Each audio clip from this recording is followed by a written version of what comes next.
And now, Zeke Pippin. Written and illustrated by William Steig. Moseying down his street one morning, Zeke Pippin found a harmonica. He didn't exactly find it. It fell at his feet from a garbage wagon that happened to be rumbling by. That piece of garbage changed his whole life. Zeke took the harmonica home and thoroughly cleaned it with his toothbrush, using his father's schnapps as a disinfectant. And then he spent countless hours, wherever he could find solitude, even out in the rain sometimes, training his mouth to blow the sounds out and suck them in. He proved to be a natural musician. Finally, one Sunday in June, when the family was lazying around the living room, Zeke whipped out his harmonica and started regaling them with the prelude to La Traviata.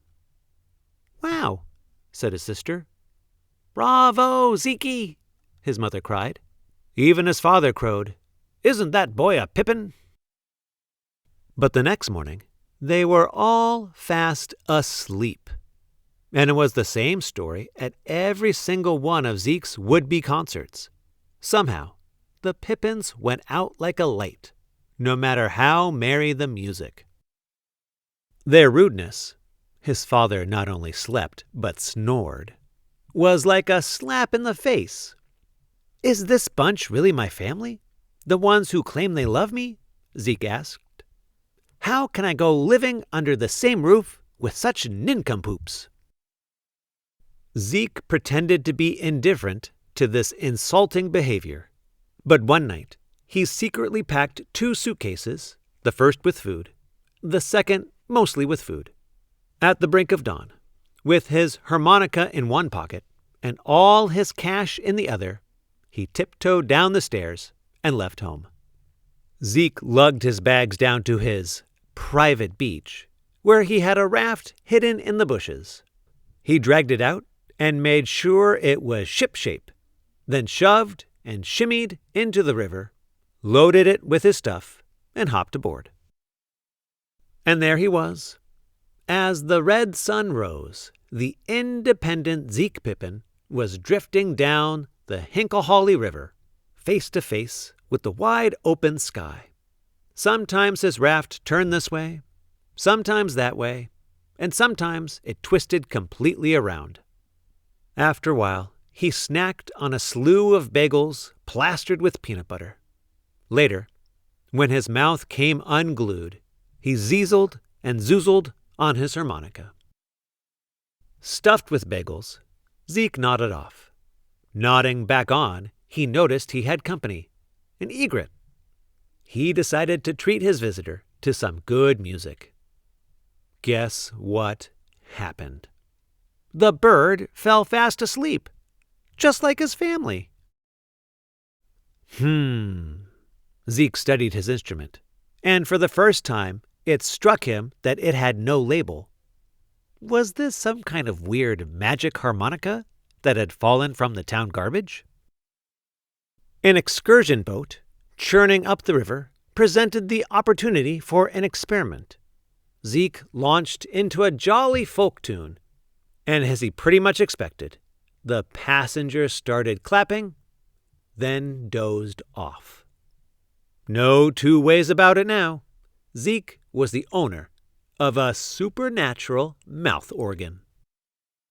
Pondering this remarkable piece of garbage, he slid into dreamland. There he found his poor mother and father, his poor brother and sister, all crying their hearts out, showering their clothes and the carpet with hot tears, asking how they could possibly go on without their oh-so-beloved Ezekiel. "If I don't see my angel soon," his mother wailed, "I'll shoot myself." Zeke woke up crying too, reviling himself for his lack of faith in his family. He knew he must bring them surcease of their sorrow as swiftly as possible and clear up this painful misunderstanding. And since the raft wouldn't float upstream, he'd have to find his way home on foot. As the sun was thinking of setting, Zeke was struggling to reach shore, pausing now and then to fortify himself with some licorice. "Take it easy, pal. We'll help you," called the first of 3 dogs who came wading out. "Thanks a million, guys," Zeke cried as the dogs tugged him in. But once on solid ground, the Samaritans began researching his baggage. "Hey, look at this," the leader chortled. "Coconut marshmallow cookies." "Lay off," Zeke said. "It's my stuff."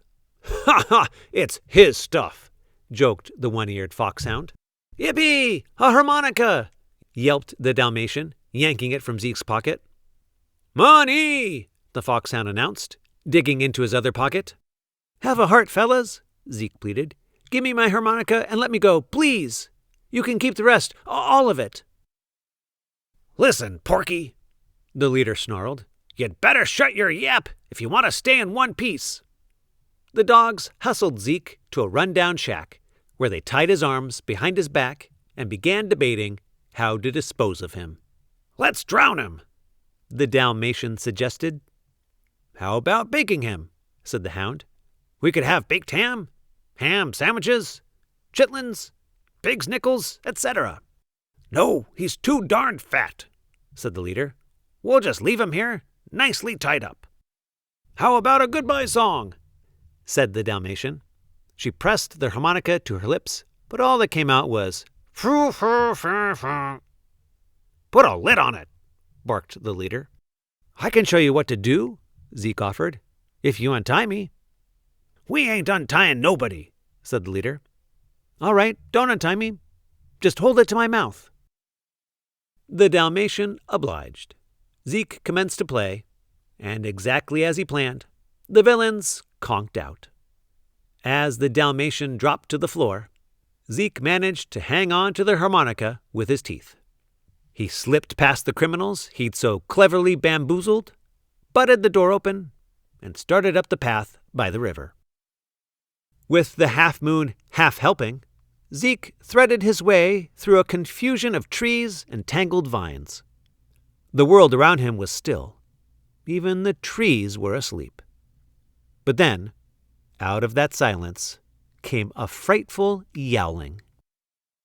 2 nanoseconds later, a death-dealing coyote had him pinned to the ground.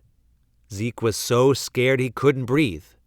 But when the coyote's claws pierced his flesh, he somehow squeezed out the opening bars of the only song that came to mind, "Show me the way to go home."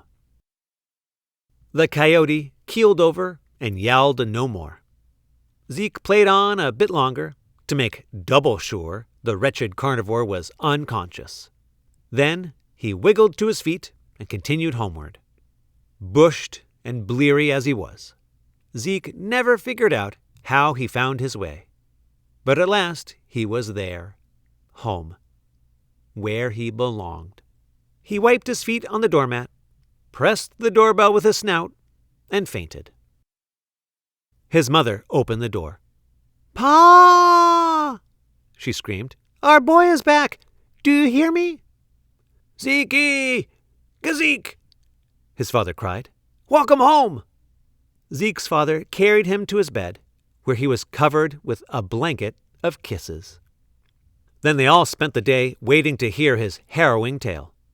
You already know it.